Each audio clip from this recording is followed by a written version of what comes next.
Oh, he's dead. Holy shit. It reminds me of those fucking water monsters, man. Those little sea monsters. And the first time I played, bro, we're straight up killing people in this fucking game. Jesus. Okay, the animation it takes to actually open it up like that, to do that with metal and objects that already exist within the game, that takes a lot of animation. Props to the team. That's fucking Rhino.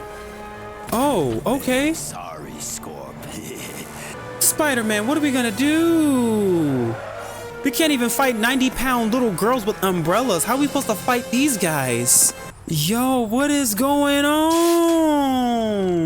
Yo, this game's it's kinda lit. I wanna say, I kinda like this.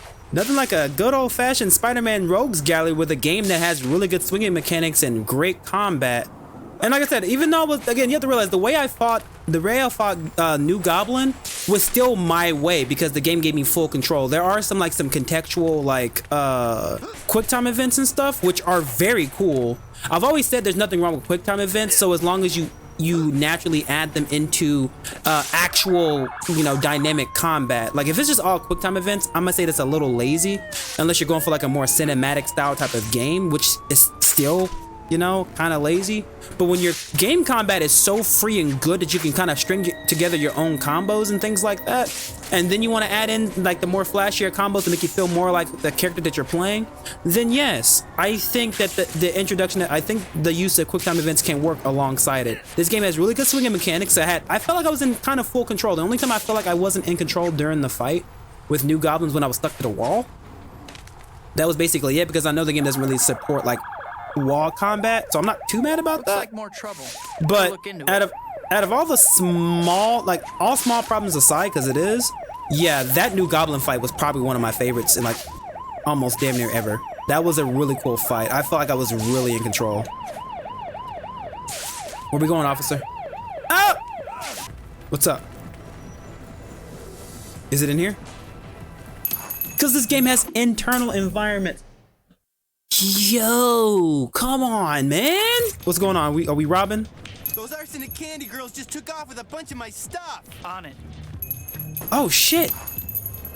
Where'd they go? Yo, I walked into a fucking music store and the man told me exactly what had happened to him. And I'm gonna find these chicks and bring them to justice.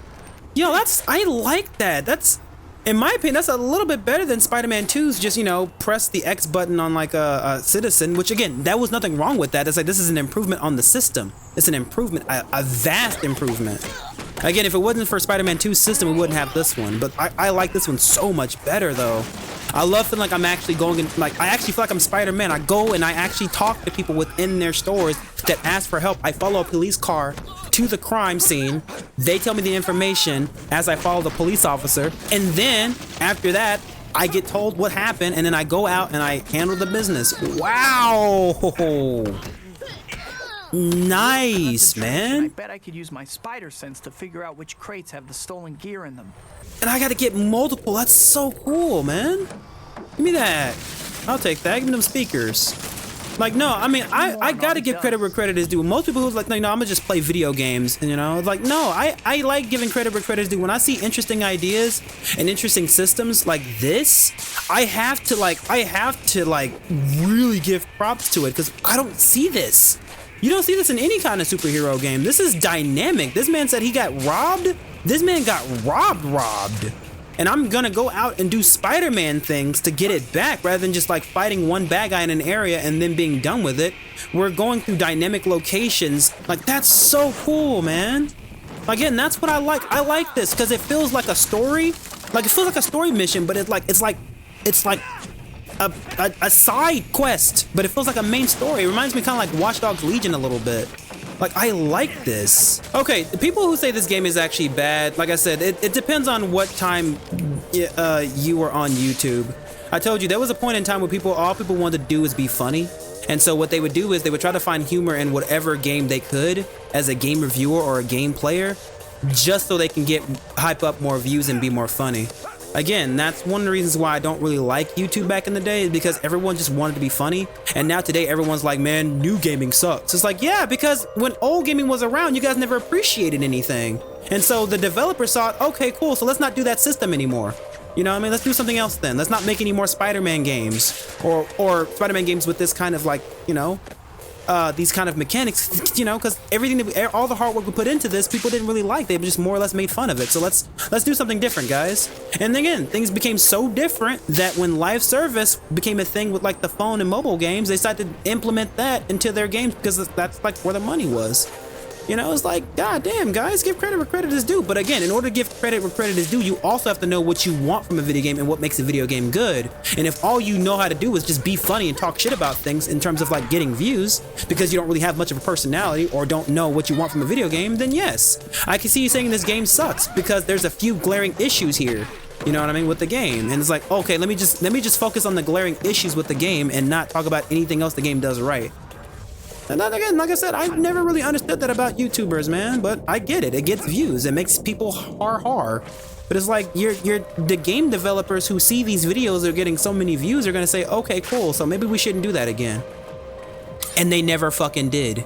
This stuff is you know, all gonna end up again, I gotta give them props because I know a lot of people like the PS4, PS5 Spider-Man, you know, and I get that. But again, the thing about the PS4, PS5 Spider-Man is I know it's like very cinematic. You know, so again, like I said, a lot of people are gonna be happy about that because cinematic games are usually more well received by people. You know, that's what I've noticed. But like things that are like gameplay focused, like sometimes they don't get the time of day that they deserve because some people suck at video games. You know, so they just rather just talk shit because they have a few problems with a game rather than actually understanding. You know, hey, maybe you're just kind of shit at the game, and that's okay. But some people don't want to admit they just want to say the game is terrible and sucks and things like that. I'm sorry for going on a rant right there, but like again, I've played Iron Man, and Iron Man is a really good game on the 360. I've played Captain America. Captain America on the 360 is an excellent game, but it's just like the people who play these games rather just make jokes about it all the time. Again, I saw one of the most viewed YouTube videos on the Iron Man game, which I think is the best Iron Man game and superhero game. Is like it's up there with the greats in my opinion in terms of controls and story and the way that they implement you feeling like the superhero. Hey, but it's just people like, oh, that's not Robert Downey Jr., that's some other voice actor. Hey, the graphics are really bad. The graphics are really bad. Hey, that's not Robert Downey Jr. Hey, the graphics is really bad. This looks like a PS2 game. And that's basically all they said throughout the entire video. Because you don't know what makes a game special. You don't know, but you do know how to talk shit about things because you don't have a personality. Again, these are the same type of people who love The Dark Knight but can't tell you why The Dark Knight is good because they rather just be right than actually have a personality and understand. Okay, what makes The Dark Knight good is this. It's like you just rather just be right. Honestly, I'm sorry. I don't mean to like. It's just This angers me because this game is actually pretty fucking goated. I've just had some of the best gameplay and fights as a Spider-Man since Web of Shadows, honestly. Which again, Web of Shadows got people talk shit about Spider-Man Web of Shadows too. Again, there's a reason why these games aren't around anymore, honestly, and it's because of the fact that like the developers thought to themselves, okay, this is not what people want. You know, so. And since people are putting so much money into live service things like Candy Crush and like Temple Run and things like that, they thought, okay, since that's where the money is, that's what they want, you know? And so, and they haven't went back since. And now we're here.